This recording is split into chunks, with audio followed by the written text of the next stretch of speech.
Yo guys, what's going on? I'm Tim Kelly. This is The Real Sports Talk. Thank you for tuning in. I know I haven't done a ton of NBA coverage this season so far, and I'm going to crank it up a little bit more, especially as the NFL season winds down over the next couple weeks. But what I have done is I have certainly watched the NBA, and I've just kind of sat back and observed. I haven't made as many videos because video-wise I've been focused on the NFL, like I said, but I've sat back and I've observed a lot of the games. I've watched a lot of out-of-market games this offseason through streams, through everything, and I've seen pretty much every team, good and bad and in between. So I've been able to sit back and look at the NBA in a different perspective. The Los Angeles Lakers coming into this year, I did not have them in my NBA Finals. I had them as the number 2 or 3 seed in the West. I thought they were going to be behind the Thunder. That was before the Thunder traded James Harden, but I still thought they would be behind the Thunder and potentially the San Antonio Spurs. Needless to say, not only has that not happened, but that right now they're, I think, 10th in the Western Conference. They have been absolutely atrocious. They're 5 or 6 games below 500, and all of a sudden, a lot of the people who defended Kobe Bryant for years, they're kind of realizing some of the faults that he has in that. And one of the reasons they're realizing those flaws is because Kobe Bryant has pointed them out on Twitter over the last few weeks, tweeting out that picture of the brick the other day, and then he did something where he was on a piano, playing a piano the other night. I don't really know. I think Kobe Bryant on social networks is a little weird, but I think the point is that while we understand Kobe Bryant's greatness, a lot of people never saw his flaws, and they're seeing them this year. I think the best case scenario for the Los Angeles Lakers for the future would be to keep Dwight Howard and trade Kobe Bryant. I'll straight up say it, because Kobe Bryant is 34 years old, Dwight Howard is 27. Dwight Howard is not healthy now, but he has the chance to get healthy, and he can be a player that, if surrounded by the right pieces, and you're going to have to retool. Ron Artest is getting up there. Pau Gasol, I don't think will survive this season. And then you look at Steve Nash is almost 40 years old. It's an older veteran team. You're going to have to retool around Dwight Howard, but you certainly have the financial capabilities in LA to do that. All that taken into account, there is no chance that happens. Kobe Bryant is not going to get traded out of LA, and I think it's very unlikely that Dwight Howard comes back after this season. We all know that he wanted to be in Brooklyn from day one last offseason, or during last season and into last offseason, that Brooklyn was his number 1 option. He didn't get the chance to go there. Now, LA is a nice consolation prize, but then when you get there and you realize that you're not going to get the ball nearly as much, not only because you have Kobe Bryant taking just a ridiculous amount of shots, I don't care how good the percentage is, if you're taking 32 and 33 shots, it's not what is going to build a championship team, one player shooting that much. I know he's been had one of his more efficient seasons scoring-wise this year, but it's not helping the Lakers because they're not able to get Dwight Howard involved. They're not taking advantage of some of the mismatches in the post with Howard that Howard and Gasol create, having the 2 big men underneath, and it's even hurting Steve Nash, holding him back somewhat.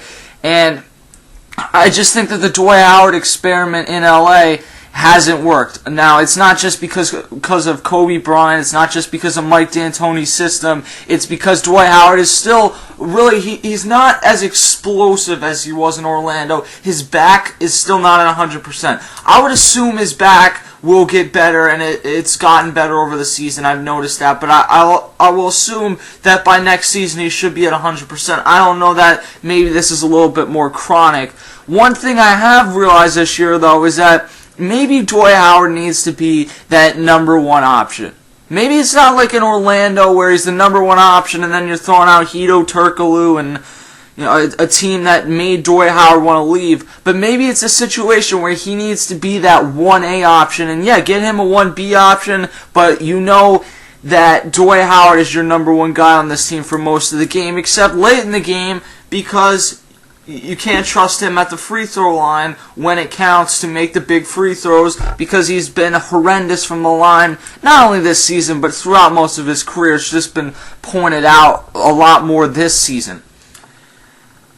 I've come to the conclusion in LA that Andrew Bynum was a better fit. Now, I know Andrew Bynum hasn't played a game this year. It's killing me inside because I'm a Sixers fan. I understand that Andrew Bynum hasn't gone off and proven the Lakers wrong or anything.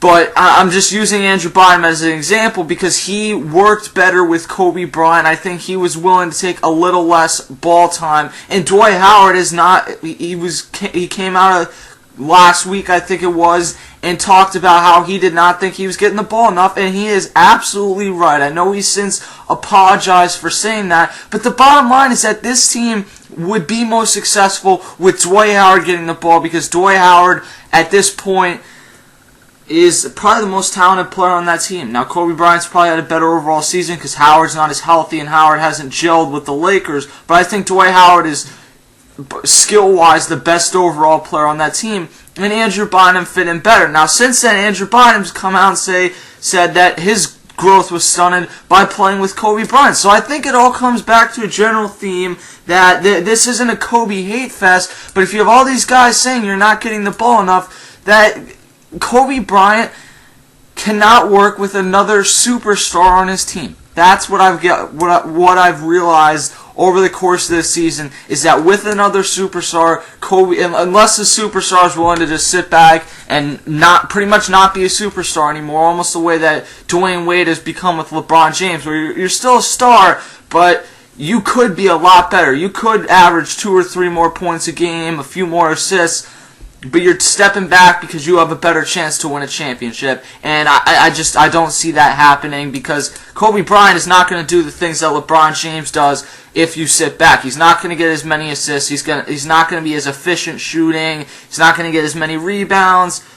You know, it's not me propping up LeBron James. That's truly the truth, especially 34-year-old Kobe Bryant is not going to do that. So, over the past few days, the NBA trade deadline not too far off, a lot of people wondering, should the Lakers maybe just kind of pack it in for this season? Move on from Dwight Howard because you're going to lose him in all likelihood in the offseason. I cannot envision a scenario where Dwight Howard, given the other options of Brooklyn, the number one, and then wherever else, would return to the Los Angeles Lakers. I cannot see it happening. Even if you decided that, you know, we're going to get rid of Kobe Bryant, Dwight Howard, you're our guy.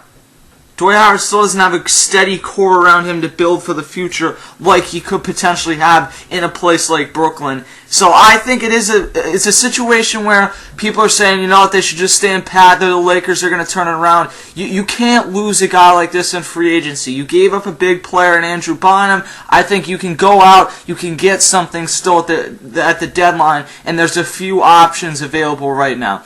The first one would be trading him to your crosstown rivals, the Los Angeles Clippers, where you could have an option to get DeAndre Gordon and Eric Bledsoe. And in getting those two, I think that you would have a pretty solid core to build around. Again, it's going to depend.